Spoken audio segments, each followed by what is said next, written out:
So actually अगर America में आप अगर देखोगे तो टिल 1950s हमारे जैसे ही अंतर समूह का ही प्रथा वहां पर था, क्योंकि वहां पर जो शराबी के साथ में जो मतलब दो प्रकार की सेवा होती है, one in which you work with the alcoholic और दूसरा जहां you work for the alcoholic.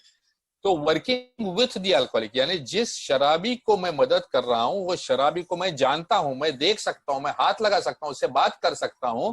ये जो सभी सेवाएं हैं ये अंतर समूह के हाथ में दी गई थी। इसीलिए हेल्पलाइन, डिस्ट्रीब्यूशन ऑफ लिटरेचर या कीपिंग अ लिस्ट ऑफ, अगर आप ए गाइडलाइंस नाम की एक किताब है, ये किताब में गाइडलाइंस ऑफ इंटर ग्रुप करके एक पेज है, ये पेज के ऊपर सभी अंतर समूह के कार्य जो है ये इसमें लिखे हुए हैं। तो ये सभी सेवाएं हैं जहां हम शराबी के साथ काम करते हैं। तो 1955 में जब भी कॉन्फ्रेंस बना तभी यूएस ने उनके पूरे राष्ट्र को डिवाइड किया और उन्होंने 13 एरियाज बनाई, उन्होंने अलग अलग डिवीजन करके 13 एरियाज बनाए। तो वहां पर वो स्टेट वाइज नहीं जानते हैं, वो एरिया के हिसाब से जानते हैं। और ये जो उन्होंने नया स्ट्रक्चर बनाया, ये स्ट्रक्चर को सपोर्ट करने के लिए उन्होंने जनरल सर्विस रिप्रेजेंटेटिव की नई संकल्पना की। तो यहाँ पर डिस्ट्रिक्ट कमिटीज आ गई। तो ये डिस्ट्रिक्ट कमिटी में वो सेवाएं होती है जहां पर हम शराबी के साथ नहीं काम करते बल्कि शराबी के लिए काम करते हैं। यानी क्या, मैं किस शराबी के लिए काम कर रहा हूं वो शराबी मुझे दिखाई नहीं देता। इसका मतलब पेपर में जाहिरात डालना या पोस्टर्स लगवाना या सिनेमा में स्लाइड्स डालना या इंटरव्यूज अरेंज करवाना, ये सब जो काम है जहां शराबी मुझे नहीं दिखता, ये सब मैं काम कर रहा हूं, इसका बेनिफिशियरी कौन है ये मुझे मालूम नहीं है। तो ये सभी जो सेवा है इनको जनरल सर्विस करके कहा गया है। और ये सर्विस करने वाला जो रिप्रेजेंटेटिव है उसे जीएसआर यानी जनरल सर्विस रिप्रेजेंटेटिव के नाम से जाना जाता है। तो आगे जाके 1955 के बाद में धीरे धीरे ये डिस्ट्रिक्ट कमिटी, ये जो पूरा प्लान्ड स्ट्रक्चर था ये पूरा इंप्लीमेंट हो गया। लेकिन इंटर ग्रुप्स ये वॉलंटरी स्ट्रक्चर था, ये समूह ने अपने जरूरत के हिसाब से बनाया था, ये कोई प्लान्ड स्ट्रक्चर नहीं था। तो ये जो था, ये जो एरियाज में इनको चाहिए था कि अभी भी नहीं हमको शराबी के साथ में काम करने में भी मजा आती है, ये करना है हमको, तो वो एरिया में इंटर ग्रुप्स भी काम करते हैं।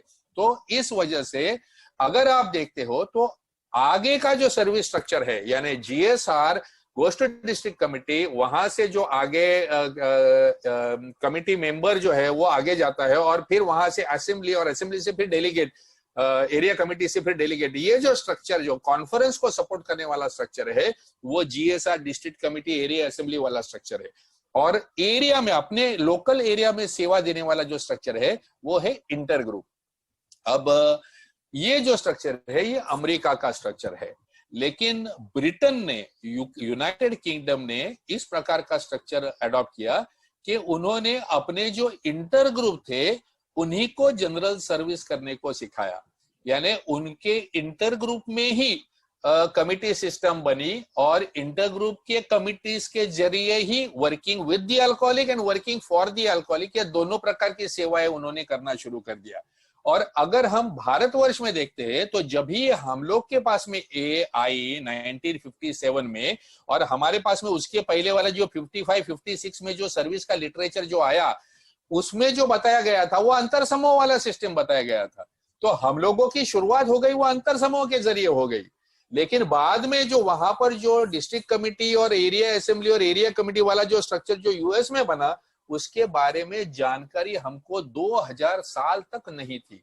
सो 1957 से लेके 1987 में जीएसओ हमने बनाया, तब तक हमारे सिर्फ अंतर समूह ही बन रहे थे। तो हमारे अंतर समूह ही डिस्ट्रिक्ट कमिटी और अंतर समूह दोनों का काम हमारे अंतर समूह ही कर रहे थे। तो हम लोगों ने क्या किया, 2000 साल में बड़े दिलो जान से कोशिश की कि हमारे यहाँ पर भी अमेरिका जैसी डिस्ट्रिक्ट कमिटीज बननी चाहिए। तो 2000 से लेके 2004-5 तक हमने बहुत सरफोड़ी की, हर एक एरिया में जाके हर एक इंटर ग्रुप से बात करके कोशिश की कि उनको समझाने की कि district committee for working for the alcoholic, inter group for working with the alcoholic. लेकिन तब तक अंतर समूह 20-20 साल 30-30 साल पुराने हो चुके थे दोस्तों।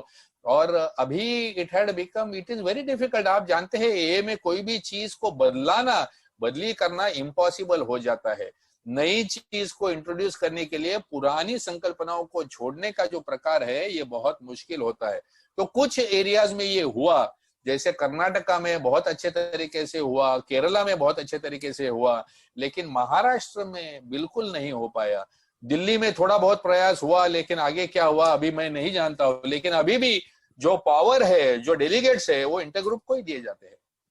तो हमारे यहाँ पर हमने अडॉप्ट किया अपने सर्विस स्ट्रक्चर को, कि हमने अमेरिका से थोड़ा लिया और यूके से थोड़ा सा लिया और अपना खुद का ही अलग से स्ट्रक्चर बनाया। ठीक है।